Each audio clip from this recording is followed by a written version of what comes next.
नमस्कार. कथेचं नाव आहे कुटुंबाचं प्रेम. सदाशिव आज बाजारात आला होता. तसं तर खिशात जास्ती पैसे नव्हते, पण एवढी दिवाळी जवळ आल्यामुळे गजबजलेली बाजारपेठ बघून स्वतः पत्नीसाठी एक साडी घेतली, आईसाठी एक शाल घेतली, छोट्या बहिणीसाठी बांगड्या घेतल्या आणि घराकडे जायला निघाला. वाटेत मित्र भेटला. तो म्हणाला, तुझ्यासाठी काहीतरी घे. अरे पायजमा तरी घे.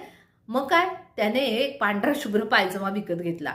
घरी आला, पायजम्याची पिशवी टांगून ठेवली आणि घरात येऊन पत्नीला साडी दिली, आईला शाल दिली, छोट्या बहिणीला बांगड्या दिल्या. तिघीही खूप आनंदून गेल्या, कारण कोणीच काही मागितलेलं नव्हतं. न मागता एखादी गोष्ट मिळाली की माणसाला होणारा आनंद वेगळाच असतो बरं का. आता पायजमा आपण घालून बघावा म्हणून सदाशिवनं तो पायजमा घातला, तर तो 2-4 बोटं खाली लोळत होता. अरे देवा, काय करावं आता याचं, असं म्हणत तो पत्नीजवळ गेला. तिला म्हणाला, अगं पायजमा खाली लोळतोय, जरा 2 बोटं कापून शिलाई मारून देते का? तशी ती म्हणाली, नाही बाई, आत्ता अजिबात जमणार नाही. हे बघा लाडूचं भासतीये ना. आईकडे गेला. आईही म्हणाली, अजिबात नाही, मला खोली आवरायची आहे. छोटी बहीण म्हणाली, बिलकुल नाही दादा, मी मैत्रिणीकडे चालली आहे.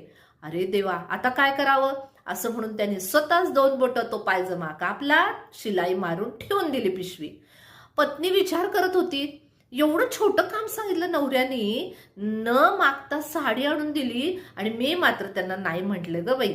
मग काय, हातातलं काम तसंच ठेवलं, लगबगीनं गेली, पायजमा 2 बोटं कापली, शिलाई मारून आली.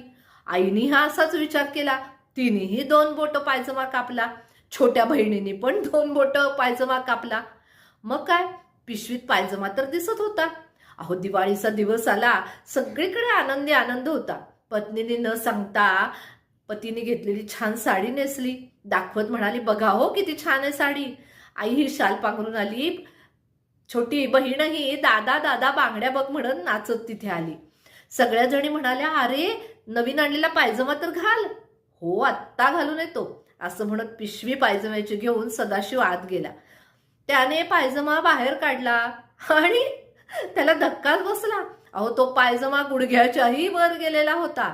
अरे देवा, असं म्हणत हसत तो बाहेर आला आणि तिघींपुढे तो पायजमा दाखवत म्हणाला, किती ग प्रेम करतात तुम्ही तिघी जणी माझ्यावरती. अगो बाई, एवढा छोटा झाला का पायजमा? तर मग प्रेमच तेवढं मोठं ना तुमचं.